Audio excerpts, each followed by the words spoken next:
these truths to be self-evident, that all men are created equal, endowed by their Creator with certain inalienable rights. Who were they talking about? Were they talking about the Africans that were brought here in chains? Were they talking about the indigenous people that they slaughtered into virtual extinction? Were they even talking about women? Were they even talking about white men that didn't own land? They weren't talking about any of these people. So who are all these people, created by God with certain inalienable rights and all? Who were they talking about? It was a lie, a trick, nothing but words. And if you dare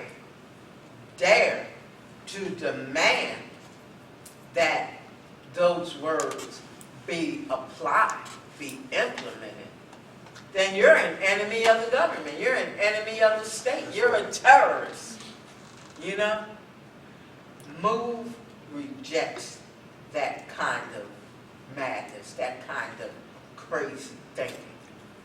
We believe truly in the principle of equality, the right to life and liberty, the right of our children to grow up in a world where they are treasured and secured and protected. Those running this system want to kill them, want to get rid of us, want to push people away from MOVE by saying we're crazy, we speak rhetoric. Is what I'm saying to you sounding like rhetoric? It's not. It gets at the very core of this system. And that's why they want to kill them all, exterminate us. That's why they dropped the bomb on them. I mean, what did they tell you as to why they dropped the bomb? Oh, neighbors complained. Neighbors had a problem. This was a black neighborhood. Since when have these officials ever cared about black people complaining about their neighbors? Since when? Since when? They haven't cared about complaints from black people since they brought us to this country. But they cared so much about Osage residents that they had to get together. The city, state, and federal government had to come together to bomb MOVE because neighbors complained about it. It's crazy. It makes no sense. The real reason why they did what they did, bomb MOVE, because they can't justify it on any level. I mean, what were we accused of? Were we accused of drug trafficking, molesting children, anything like that? No. Rape, robbery? No. They said we were bad neighbors. And that warrants being bombed and burned alive, men, women, and children. You know it's more to this story than what they're saying.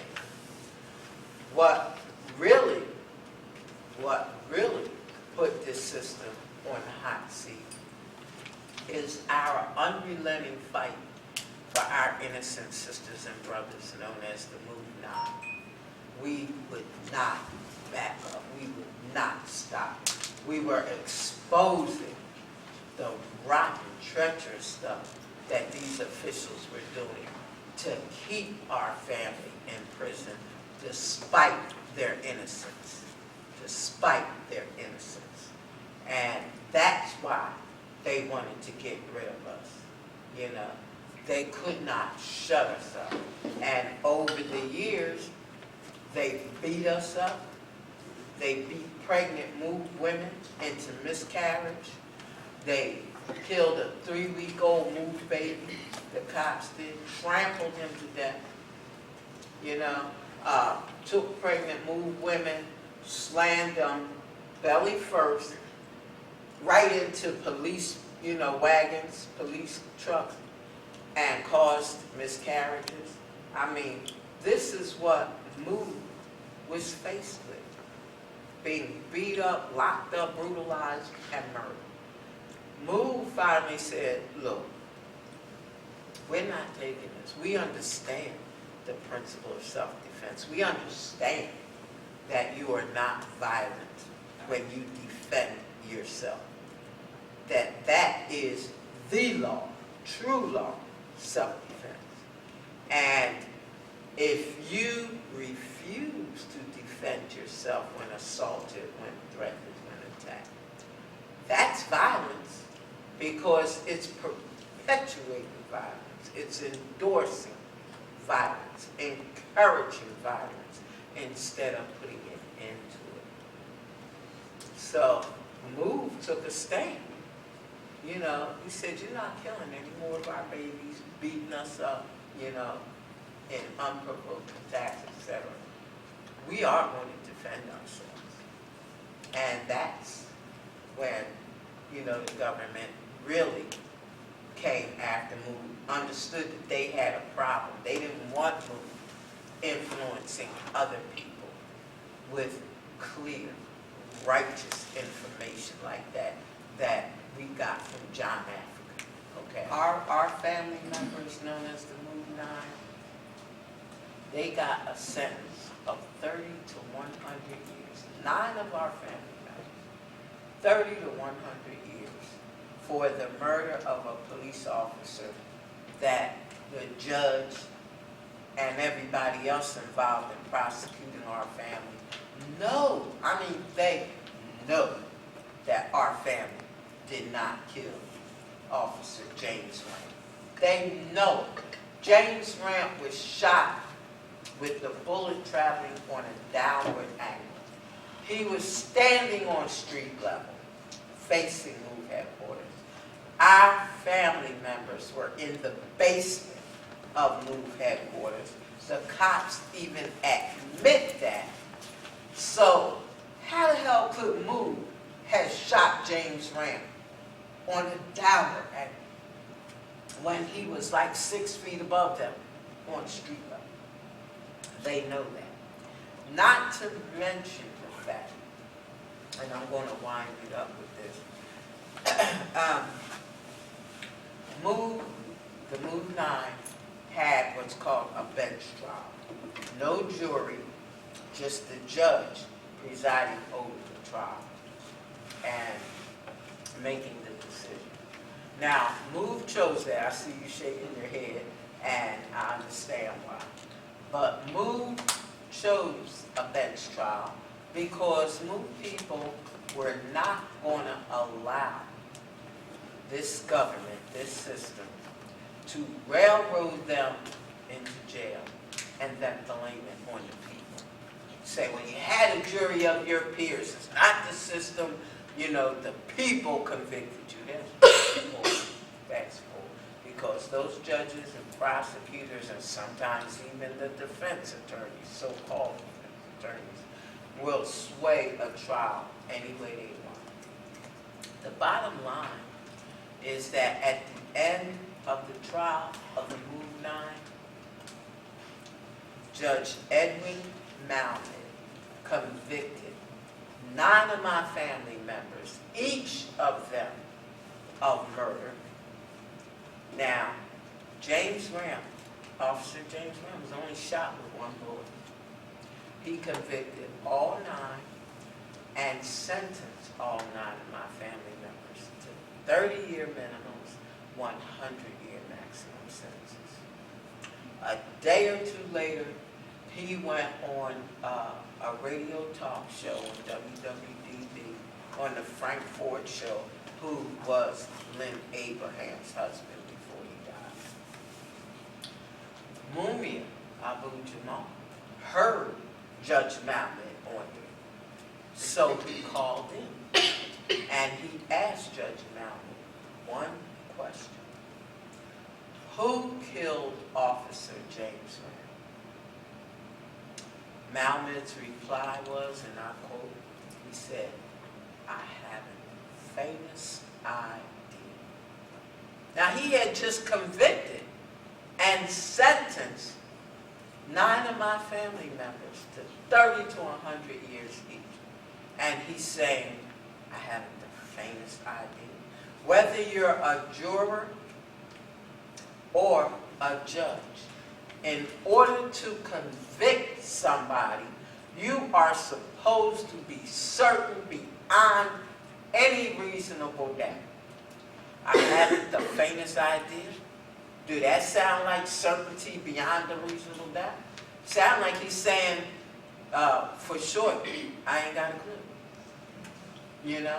How do you convict people with that kind of thing? Okay.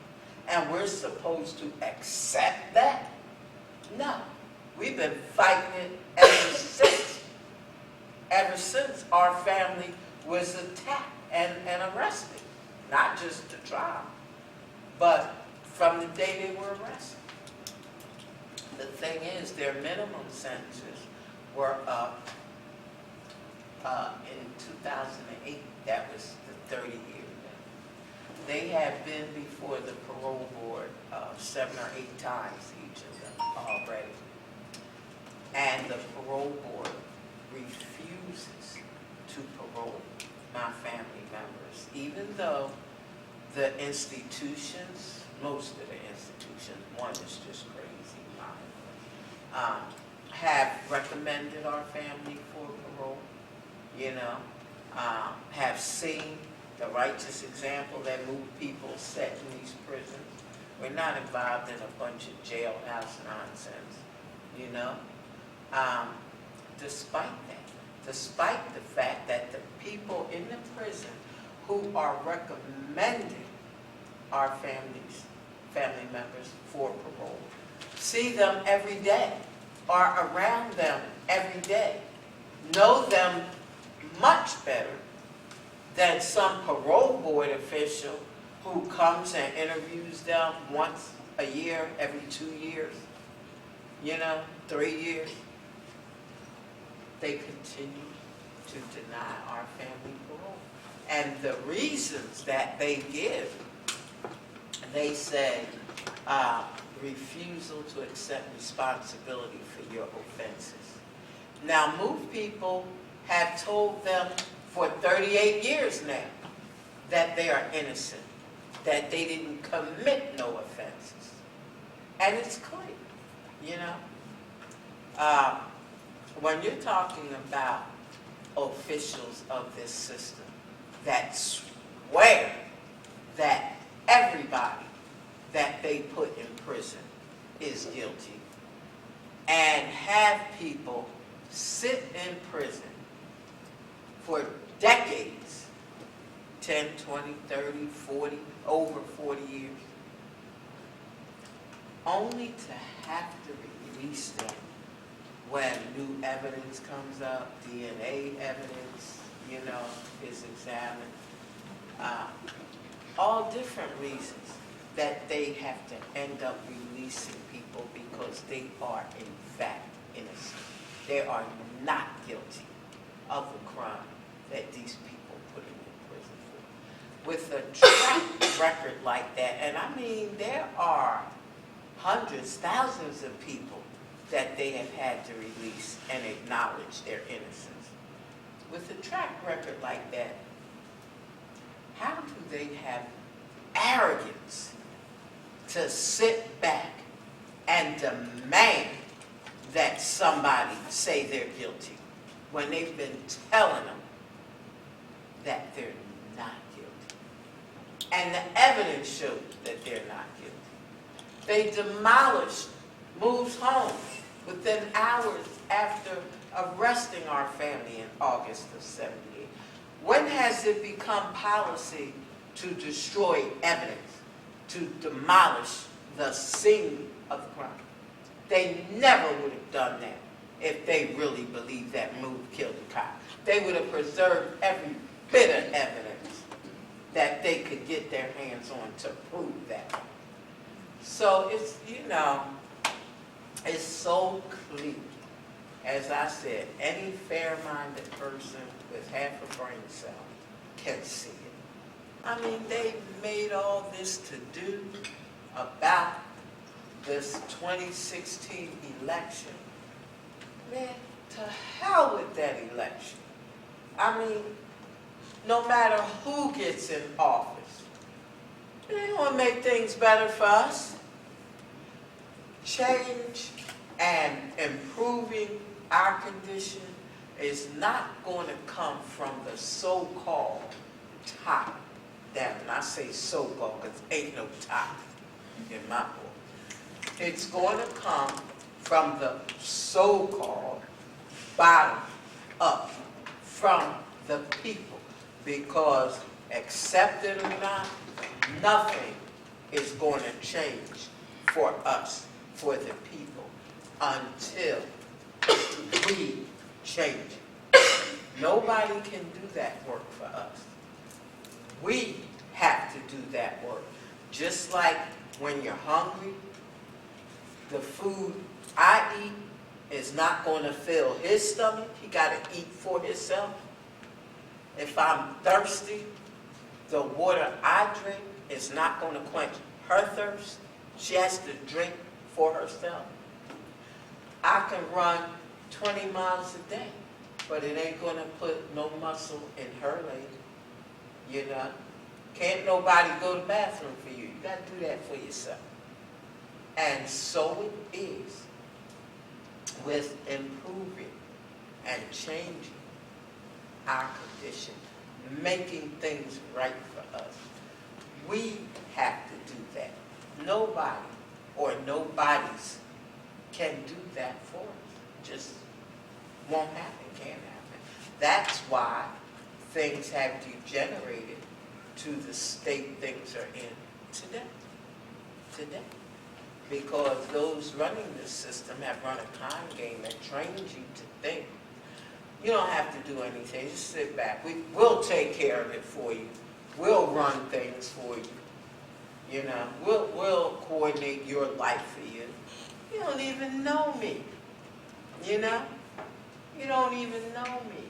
How you gonna coordinate my life for me? Let alone coordinate millions of lives for people. I mean, come on. That's why every president that goes in office goes in one way, looking one way, and comes out looking a whole nother way. You know, the burden, the unnatural burden of that office shows. I mean, look at Obama. He looked one way when he went in. Look at him today. I saw him on the news one day. I was like, yo, you know, the fact that it's an unnatural position to be in, carrying all that weight, it shows. Can't get a clearer. So, with that, I will close. I will say that Moo's work for life is unending. We're committed to it.